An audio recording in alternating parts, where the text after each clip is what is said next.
Have you ever had to teach a nonverbal student how to read?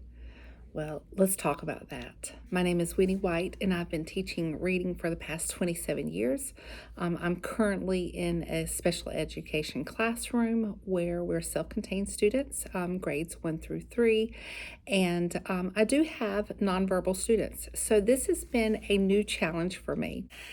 Over the past few years, I have learned a lot about nonverbal reading approach and have also based a lot of what I do off of the book Comprehensive Literacy for All.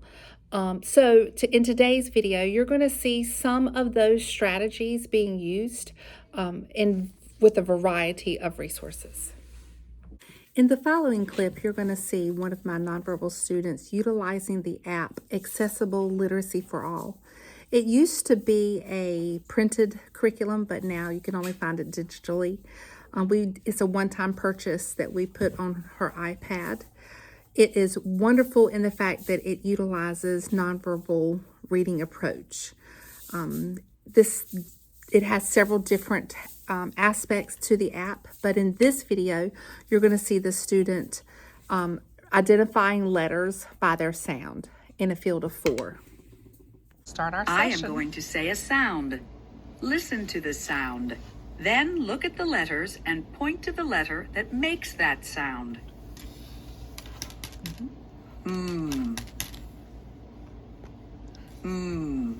That's right, Sandy K. Good job. You're right.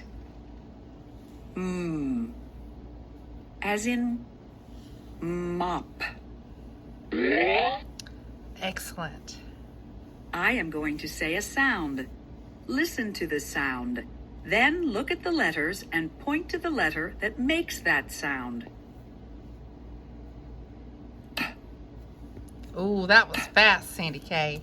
For my nonverbal students, I really like to do a one-on-one guided reading lesson. And in this, you will see me utilizing her AAC device to help her find items, whether they are core words or fringe vocabulary. I'm also asking her to do some spelling and some reading, showing me if I know she knows a word and she sees that word, I want to make sure I give her the opportunity to read that word for me.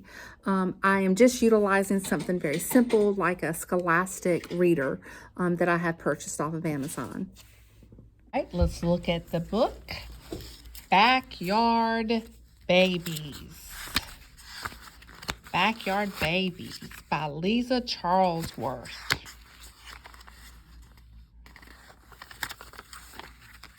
Okay, can you point to the words as I read out loud? I see babies in my backyard. I see a baby bird. It is cute. All right, let's stop right there. What is that word, Sandy K? You see that word? Go to the, good. Oh, you want to talk about this first, okay? So, you're going to go to animals. That's right, you know it. Bird. Bird. Nice. And stop. I want to look at the words. This word right here. Do you see that word? Go to, look, can you tell me what that word is? Go to look, and can you find it?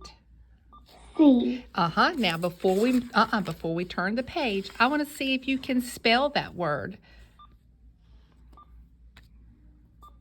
Say. See. Very good, Sandy K. I love how you spelled it so quickly. Touch the words as I read. I see a baby squirrel. Go to the next line. I'll touch the words at the next line.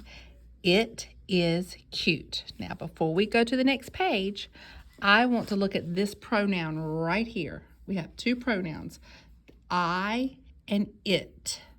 Can you find those pronouns on your device? Where's that pronoun I? You want to tell me about this? Okay, go ahead, tell me about that. I think that is in the woods. So go to come and woods and see if you can find that. Squirrel. Okay, now let's go to the pronouns like we talked about. Do you see that pronoun I? Can you find I on your device? Oop. I. And now let's look at this pronoun, it. Can you find it on your talker? It.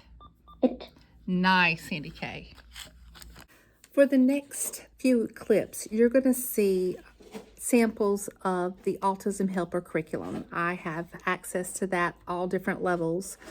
This is one of my nonverbal students who is actually working at level 1. So you're going to see some reading comprehension level 1, you're going to see language level 1, and then you're going to also see math level 1. I'm constantly looking for ways to incorporate reading across all curriculum. Sandy K, let's do a quick review. You know this word, B-I-G. It's pointing to this triangle. That word is what? Can you read that word? Can you read that word? So go right back. What is that word? Big. Exactly. That is the word big. But now, look at the directions. It says circle the one that is, it's the little word big, but if you keep reading all the way through the word, you're going to see it go from big to bigger. Bigger. That's right, bigger. So which bananas are bigger? That's correct. All right, let's review our shapes. Let's read each word. We have circle, square, diamond, triangle, star, and rectangle. And as you can see right here in our directions, it says color the correct shape. So you have to read the word. What is that word? Circle. You're correct, and you're going to color the circle. Excellent, Sandy K, reading the word. Now let's read this word. What does this say? Star. So that means you're going to color the star. Excellent job, Sandy K. Sandy K, we're going to circle the word in each sentence. So do you know this word? You have used it before when you've asked a question. It is a preverb. So let's see if you can read that word. So let's go to our preverbs. What does this word say? Can you tell me? May. It does say the word may. So we're going to look at the sentence and we're going to circle the word in each sentence. So let's touch the words as I read. You may go to the party now. Can you circle the word may? Very good circling. Sandy K, these are your sight words for colors, and it has the word and the color beside of it. And what I'd like for you to do is to read each word for me, please. What does that say? Can you read that word? Okay. What does it say? Read the word. Blue. Oh, they both start with BL. You're absolutely correct, but let's look through the whole word. Ready? Take your finger and let's look through that whole word. Black. What does it say? Hello.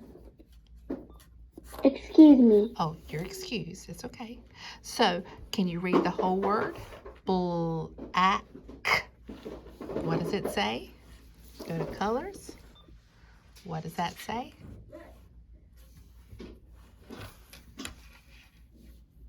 Black. Very good. Black. Now, look at this word, and we're going to look through the whole word. And the color is going to give us a clue also. So, ready? Read the word. Blue. What does that word say? Go to colors. Blue. Very good. Let's keep reading all of them. These words do not have the color beside of it, so you have to just look at the word and read all the way through it. What color is that, Sandy K? Green. Excellent reading. Look at the whole word. What color is that?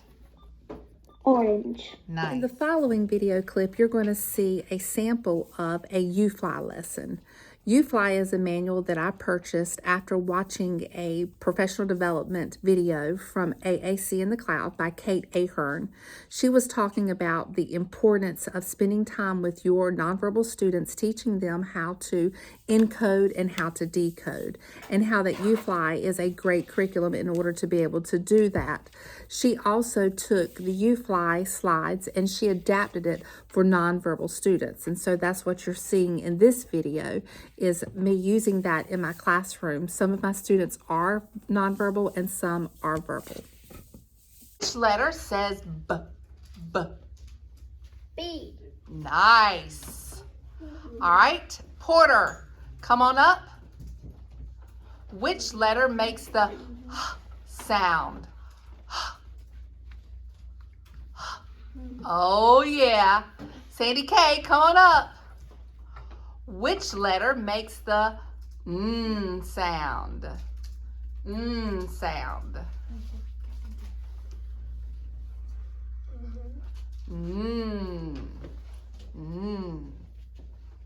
Awesome. So now we are going to add a beginning sound. We're going to change the word at to sat. Sandy K, how do you make the word sat? What's going to go at the beginning of the word sat? What do you hear at the beginning of sat? What sound do you hear, Sandy K? Sat. Use your board. Use your tiles. Use your tiles. Sat. Very good. So what I want everybody to do is I want you to check your boards. What do you hear at the beginning of sat? It should be an S. Sat. As you can see, teaching reading to nonverbal students is not a one-size-fits-all. You can use multiple resources, multiple curriculums in order to incorporate that nonverbal reading approach. I encourage you to read the article linked below explaining what a nonverbal reading approach is, because once I read that article, it started to make sense how to use the different materials in my classroom. Also, check out our other videos showing AAC in action and other tips and tricks for ways to integrate AAC into your classroom.